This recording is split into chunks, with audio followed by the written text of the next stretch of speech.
اب یہ سگی بہن اگر ایک بہن ہے تو فلہا نصف ما ترک، آدھا مل جائے گا، سیم بیٹی جیسا۔ جب بیٹی اولاد نیچے کی بھی نہیں اوپر ماں باپ بھی نہیں تو وہ اکیلا جو مرد ہے نا جی وہ مرے گا نا، اس کا ترکے کی حیثیت کیسے تقسیم ہو جائیں گی؟ اس کے بہن بھائیوں میں تقسیم ہوں گی، وہ بھی کیسے ہوں گی؟ جیسے اولاد میں تقسیم ہوتی ویسے ہو جائیں گی۔ کیسے؟ اگر ایک بیٹی رہی تو باپ کا کتنا حصہ ملیں گا؟ ہاں آدھا، فلہ نصف، وہی نصف ایک بہن رہی تو مل جائے گا۔ اگر مرنے والے کی ایک کج بہن ہے، اکیلی ایک بہن ہے، ماں باپ بھی نہیں ہے، بیٹا بیٹی بھی نہیں ہے، ہاں بھائی بھی نہیں ہے، کوئی بھی نہیں ہے، اسے ایک کچ ایک بہن ہے تو اسے آدھا مل جائے گا۔ وَلَهُ أُخْتٌ فَلَهَا نِصْفُ مَا تَرَكَ، آدھا اس کا حصہ مل جائے گا۔ وَهُوَ يَرِثُهَا إِن لَّمْ يَكُن لَّهَا وَلَدٌ، اگر اس کے اندر کیا نہیں ہے، اسے اولاد نہیں ہے تو وہ اس کی وارث ہو جائیں گی آدھے حصے کی وہ عورت۔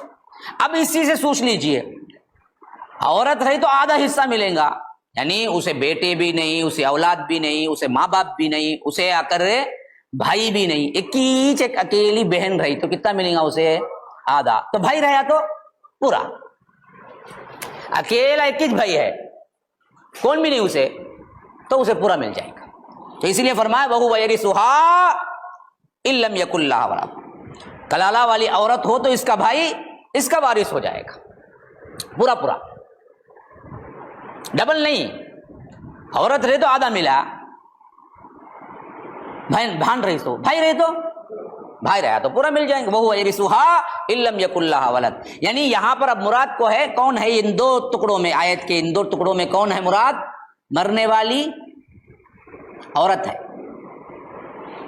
مرنے والی عورت ہے تو وہ عورت کی بھان ہے تو آدھا ملیں گا، وہ عورت کا بھائی رہا تو اسے پورا مل جائے گا۔ وَهُوَ يَرِثُهَا إِن لَّمْ يَكُن لَّهَا وَلَدٌ فَإِن كَانَتْ اثْنَتَيْنِ فَلَهُمَا الثُّلُثَانِ مِمَّا تَرَكَ، اگر دو بہنیں ہوں تو اس کا ترکہ 2/3 ملے گا، جیسا ہمیں پہلے پڑھ چکے ہیں، دو بیٹیاں رہے تو جو ملیں گا وہ دو بہنیں رہے تو ملیں گا۔ اور وَإِن كَانُوا إِخْوَةً رِجَالًا وَنِسَاءً فَلِلذَّكَرِ مِثْلُ حَظِّ الْأُنثَيَيْنِ، بہت سے بہن بھائی ہیں تو اس کا حصہ ویسے ہی ملے گا جیسے اللہ تعالیٰ پہلے بولا کہ بہن کو ایک حصہ ملے گا، بھائی کو ڈبل ملے گا، سیم و تقسیم۔ یبین اللہ لکم ان تضلوا، اللہ تبارک و تعالیٰ تمہارے لیے کھول کھول کے بیان کرتا ہے تم بھٹکے نہیں، تم گمراہ نہ ہو۔ واللہ بکل شیء علیم، کہ اللہ تبارک و تعالیٰ ہر چیز کا علم رکھتا ہے، ہر چیز کو جاننے والا ہے۔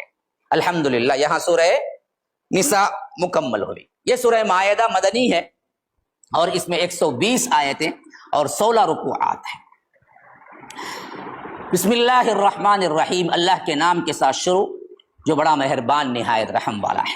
یا ایھا الذین آمنوا اوفوا بالعقود، اے لوگوں جو ایمان لائے ہو اپنے اپنے معاہدے، اپنے اپنے اگریمنٹ جو بھی ہیں، اپنے عہدوں کو پورا کرو۔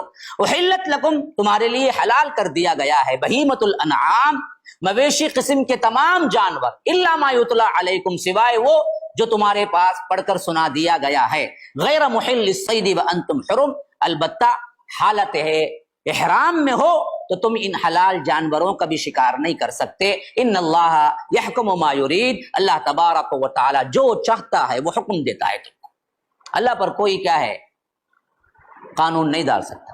اب یہاں پر جو باتیں آ گئی ہیں وہ باتیں کیا ہیں؟ معاشرتی اعتبار سے اب معاشرہ بن گیا تھا مدینے کا، اب کیا کھانا کیا پینا اس کی بھی ضرورت تھی، تو اصول بتلا دیا۔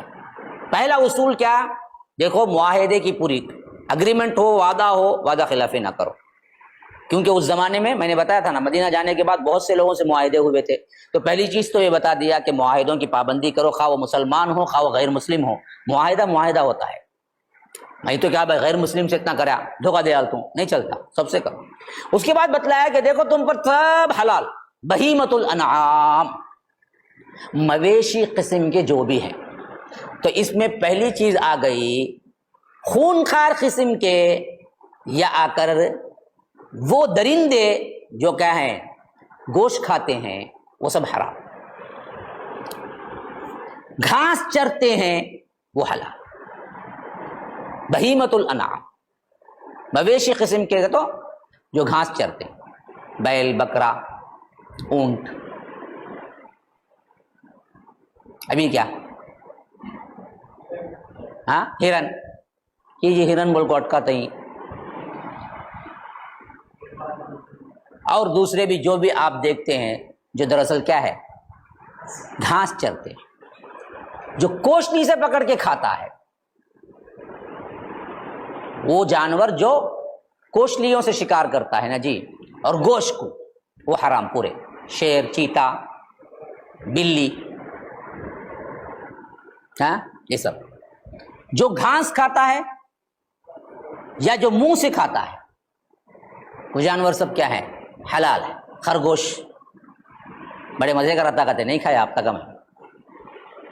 یہ سب حلال۔ تو فرمایا کہ پہلی چیز تو وہ ہے کہ بہیمۃ الانعام سب کے سب تمہارے واسطے حلال ہیں، الا ما یتلی علیکم، صرف وہی جو پڑھ کر سنا دیے گئے ہیں، پہلے جو بات آ گئی، ہاں کون سے پڑھ کر سنا دیے گئے؟